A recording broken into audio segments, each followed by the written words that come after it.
하나님이 아브라함에게 약속하신 때가 가까우매 이스라엘 백성이 애굽에서 번성하여 많아졌더니 요셉을 알지 못하는 새 임금이 애굽 왕위에 오르매 그가 우리 족속에게 교활한 방법을 써서 조상들을 괴롭게 하여 그 어린아이들을 내버려 살지 못하게 하려 할세. 그때 모세가 났는데 하나님 보시기에 아름다운지라. 그의 아버지의 집에서 석 달 동안 길리더니 버려진 후에 바로의 딸이 그를 데려다가 자기 아들로 기르매 모세가 애굽 사람의 모든 지혜를 배워 그의 말과 하는 일들이 능하더라. 나이가 40이 되매 그 형제 이스라엘 자손을 돌볼 생각이 나더니 한 사람이 원통한 일 당함을 보고 보호하여 압제받는 자를 위하여 원수를 갚아 애굽 사람을 쳐 죽이니라. 그는 그의 형제들이 하나님께서 자기의 손을 통하여 구원해 주시는 것을 깨달으리라고 생각하였으나 그들이 깨닫지 못하였더라. 이튿날 이스라엘 사람끼리 싸울 때 모세가 와서 화해시키려 하여 이르되 너희는 형제인데 어찌 서로 해치느냐 하니 그 동물을 해치는 사람이 모세를 밀어뜨려 이르되 누가 너를 관리와 재판장으로 우리 위에 세웠느냐? 내가 어제는 애굽 사람을 죽임과 같이 또 나를 죽이려느냐 하니 모세가 이 말 때문에 도주하여 미디안 땅에서 나그네 되어 거기서 아들 둘을 낳으니라. 사랑하는 큰숲 가족 여러분, 반갑습니다. 9월 17일 수요일 사도행전 7장 17절에서 29절 말씀 통해 큰숲 매일 말씀 함께 나누고자 합니다. 여러분, 어제 본문에 이어 오늘도 계속해서 스데반 집사님께서 종교 지도자들에게 설교하고 있는, 종교 지도자들에게 예수 그리스도의 복음을 전하고 있는 그 구약의 인용을 통한 복음 전파, 복음 선포가 여러분 계속 이어지고 있습니다. 여러분, 어제는 아브라함과 요셉의 이야기를 스데반 집사님 통해 우리가 본문에서 볼 수 있었는데, 오늘은 여러분 이제 모세의 이야기가 등장하게 됩니다. 17절로부터 보면 아브라함에게 약속하신 때가 가까워 이 요셉을 알지 못하는 새 왕이 애굽에 세워지게 됩니다. 그리고 그 19절에 보면 새롭게 세워진 그 애굽의 바로 왕이 어린아이들을 내버려 살지 못하게 하려 할세. 여러분, 바로 왕이 이스라엘 백성이 점점 수가 많아지고 강성하여져서 그들이 자신들을 공격할까봐 그 3살 밑으로 난 어린아이들을 다 죽이라고 명하죠. 이것이 신약 시대에 와서 동일한 사건이 여러분 일어납니다. 바로 헤롯 왕이 동방 박사들이 이스라엘의 왕이 태어났다고 그를 경배하러 오자 그것을 시샘한 헤롯 왕이 또 어린아이들을 다 죽이려고 명을 내립니다. 여러분, 이것은 이 구약이 오실 예수님에 대한 예표의 말씀임을 우리에게 명확히 보여주고 있는, 구약의 이야기들이 다 그 각각의 은혜가 있긴 있으나 구속사적 관점으로 보면 예수 그리스도의 오심을 예언하고 있는 말씀임을 여러분 보여주고 있습니다. 이 모세를 통하여 일어났던 출애굽의 그 역사, 그 6월절에 어린 양의 피를 문설주에 바른 집에만 그 장자의 죽음이 지나가는 그 역사가 신약시대로 넘어와서 예수 그리스도의 보혈을 의지하는, 예수 그리스도를 우리의 구주로 영접하는 자만이 그 영원한 형벌의 저주를 피할 수 있음을 예표해주는 여러분 사건입니다. 오늘 스데반 집사님은 이 종교 지도자들에게 의도적으로 이 출애굽의 역사를 다시 되짚고 있노라 저는 믿습니다.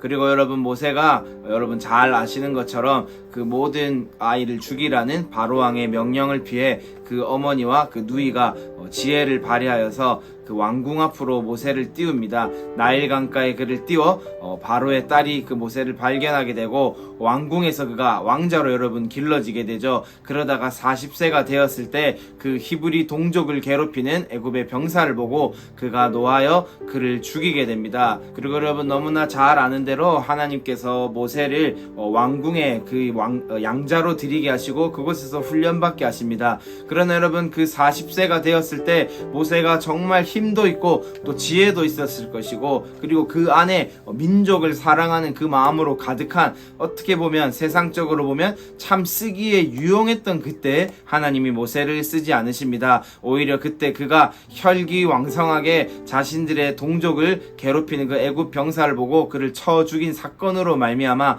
미디안 광야로 도망가게 되어지는데요. 여러분, 그 미디안 광야에서 양치기로 그냥 양똥이나 치우면서 하늘을 바라보며 하여 별이나 새고 있던 정말 힘이 빠질 대로 빠져버린 그때 나이도 80세가 되어서 이제 노인이 되어버린 그 모세를 하나님께서 들어 사용하셔서 이스라엘을 애굽으로부터 구원해내시는 그 출애굽의 역사를 이루십니다. 여러분, 하나님은 왜 굳이 모세가 그 젊었을 때 그가 정말 쓰임받기에 좀 이해도 되고 합리적일 때 그를 쓰셨어도 됐을 것인데 왜 그를 40년간 광야에서 내버려 두신 것과 같은 그 훈련의 시간을 거친 후에 그를 쓰셨을까요? 여러분, 이것은 오늘날도 동일하게 하나님께는 유용한 자가 필요한 것이 아니라 하나님께 순복하여 엎드릴 수 있는 사람, 그 사람이 하나님 쓰시기에 적합한 자, 하나님이 찾으시는 사람인 줄을 믿으시기를 바랍니다. 여러분, 그렇다고 해서 여러분의 자기를 관리하고 개발하는 일을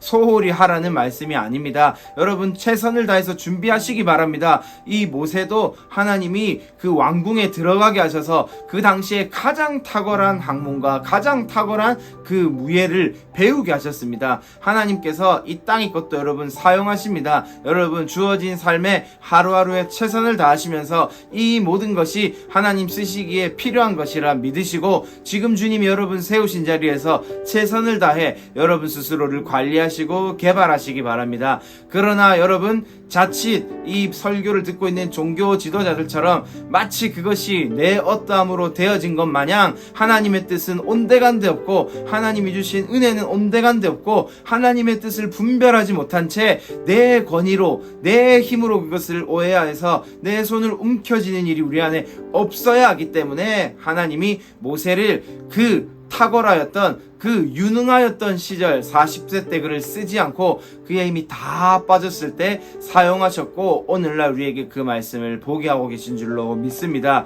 여러분, 하나님께 필요한 사람은 잘 준비되었으나 잘 준비된 것을 가지고 자기의 것으로 자기의 힘으로 해보려고 하는 사람이 아니라 하나님이 쓰시고자 하는 사람은 잘났고에 못났고에 있지 않습니다. 잘난 사람이라 해서 하나님 무조건 안 쓰시는 것이 아니라 하나님은 잘난 사람도 쓰시고 못난 사람도 쓰시는데 잘났느냐 못났느냐가 중요한 것이 아니라 나의 면류관을 주님의 발 앞에 내려놓고 나의 어떠함으로 덤벼들지 않는, 나의 혈기로 해보려고 하지 않는, 내 힘으로 해보려고 하지 않고 하나님께 내 손에 움켜진 것을 펴서 엎드리는 자들, 주님 앞에 두 손 두 발 들고 주님께 나아가는 자들, 하나님은 그런 사람들을 찾고 계십니다. 여러분, 이 모세가 하나님께 쓰임받았던 것과 같이 여러분 오늘날도 하나님이 찾으시는 그 사람들이 여러분들이 되시기를 바랍니다. 어제 말씀드린 대로 이 종교 지도자들 여러분 반면교사 삼으시기 바랍니다.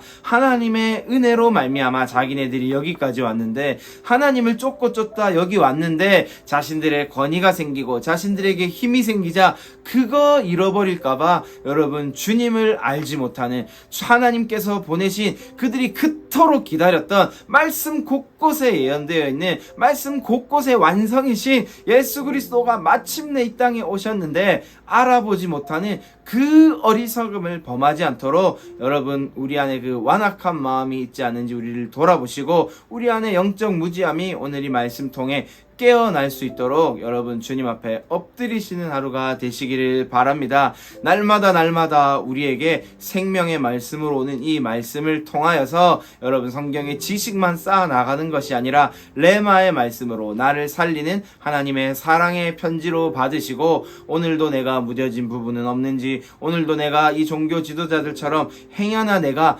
완악한 마음을 가지고 있는 부분은 없는지 여러분 주님 앞에 잠잠히 엎드리시어 주님의 음성을 구하는 하루가 되어 보시기를 바랍니다. 주님, 우리에게 오시어서 우리의 그 굳은 마음을, 우리의 그 지쳐있는 마음을 주님 소생시켜 주실 것입니다. 성령께서 우리에게 함께 하심으로 말미암아 죽음도 두려워하지 않고 복음을 전하였던, 죽는 그 순간까지 하늘을 우러보며 예수님과 눈 맞추며 너무나 기쁨으로 충만하였던 그 얼굴로, 그 환한 모습으로 주님께 올려드려졌던 그 스데반 집사님처럼 우리도 성령에 충만하여 성령으로 가득하여 주의 뜻을, 주님 내게 주신 사명을 완수하는 삶들이 되시기를 바랍니다. 제가 기도하고 오늘 말씀 마치도록 하겠습니다.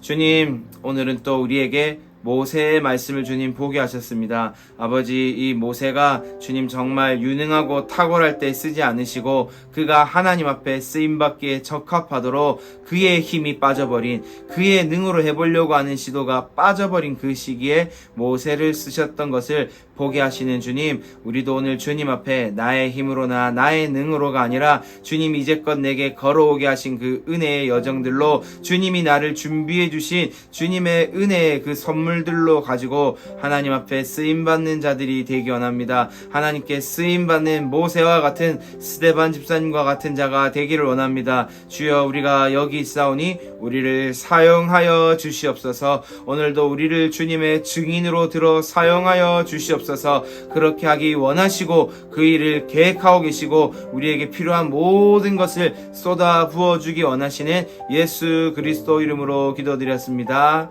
아멘. 여러분, 오늘 하루도 주님의 음성에 귀 기울이시는 하루 되시기를 축복합니다. 주님께 순복함으로 주가 주신 것에 감사하며 우리 삶의 모든 것이 주의 은혜로 말미암아 된 것임을 기억하며 주님이 가자 하시면 가시고 멈추자 하시면 멈추는 주의 말씀 따라 걸어가시는 모든 큰숲의 가족들 되시길 축복합니다.